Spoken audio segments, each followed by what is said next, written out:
एक बार की बात है कि किसी गुरुकुल में 3 शिष्यों ने अपना अध्ययन संपूर्ण करने पर अपने गुरुजी से यह बताने के लिए विनती की कि उन्हें गुरु दक्षिणा में उनसे क्या चाहिए। गुरुजी पहले तो बहुत मंद मंद मुस्कुराए और फिर बड़े स्नेहपूर्वक कहने लगे, मुझे तुमसे गुरु दक्षिणा में एक थैला भरकर सूखी पत्तियां चाहिए, ला सकोगे? वे तीनों मन ही मन बहुत प्रसन्न हुए, क्योंकि उन्हें लगा कि वे बड़ी आसानी से अपने गुरुजी की इच्छा पूरी कर सकेंगे। सूखी पत्तियां तो जंगल में सर्वत्र बिखरी ही रहती हैं। वे उत्साहपूर्वक एक ही स्वर में बोले, जी गुरुजी, जैसी आपकी आज्ञा। अब वे तीनों शिष्य चलते चलते एक जंगल में पहुंच चुके थे, लेकिन यह देखकर कि वहां पर तो सूखी पत्तियां केवल एक मुट्ठी भर ही थी, उनके आश्चर्य का ठिकाना ही न रहा। वे सोच में पड़ गए कि आखिर जंगल में कौन सूखी पत्तियां उठाकर ले गया। इतने में उन्हें दूर से आता हुआ एक किसान दिखाई दिया। वे उसके पास पहुंचकर उससे विनम्रता पूर्वक याचना करने लगे कि वह उन्हें केवल एक थैला भर सूखी पत्तियां दे दे। अब उस किसान ने उनसे क्षमा याचना करते हुए उन्हें यह बताया कि उनकी मदद नहीं कर सकता, क्योंकि उसने सूखी पत्तियों का ईंधन के रूप में पहले ही उपयोग कर लिया था। अब वे तीनों पास में बसे एक गांव की ओर इस आशा में बढ़ने लगे कि हो सकता है वहां उस गांव में उनकी कोई सहायता कर सके। वहां पहुंचकर उन्होंने जब एक व्यापारी को देखा तो बड़ी उम्मीद से उससे एक थैला भर सूखी पत्तियां देने के लिए प्रार्थना करने लगे, लेकिन उन्हें फिर से एक बार निराशा ही हाथ आई, क्योंकि उस व्यापारी ने तो पहले ही कुछ पैसे कमाने के लिए सूखी पत्तियों के दौने बनाकर बेच दिए थे। लेकिन उस व्यापारी ने उदारता दिखाते हुए उन्हें एक बूढ़ी माँ का पता बताया, जो सूखी पत्तियां एकत्रित किया करती थीं।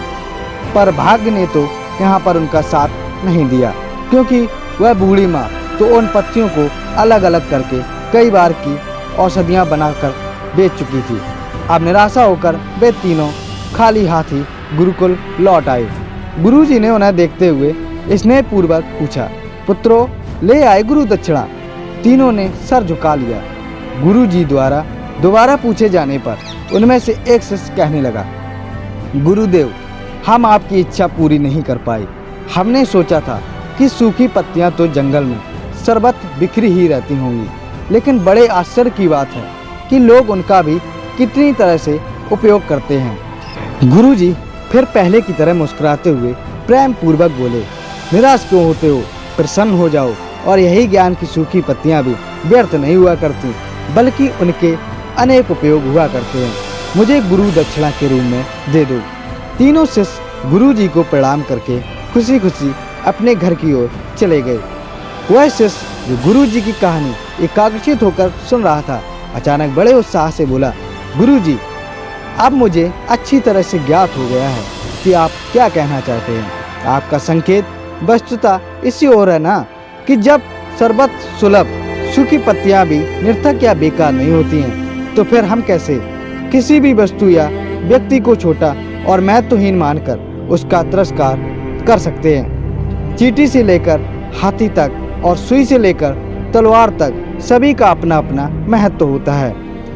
गुरुजी तुरंत ही बोले, हाँ पुत्र, मेरे कहने का यही तात्पर्य है कि जब हम किसी से मिलें तो उसे यथा योग मान देने का भरस प्रयास करें, ताकि आपस में स्नेह, सद्भावना, सहानुभूति एवं सहिष्णुता का विस्तार होता रहे और हमारा जीवन संघर्ष के बिना उत्साह में बना रहे।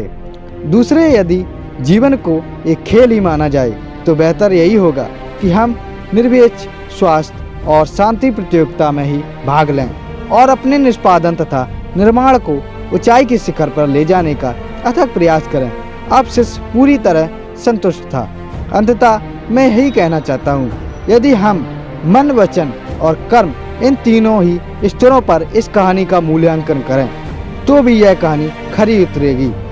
सबके प्रति पूर्वाग्रह से मुक्त मन वाला व्यक्ति अपने वचनों से कभी भी किसी को आहत करने का दुस्साहस नहीं करता, और उसकी यही ऊर्जा उसके पुरुषार्थ के मार्ग की समस्त बाधाओं को हर लेती है।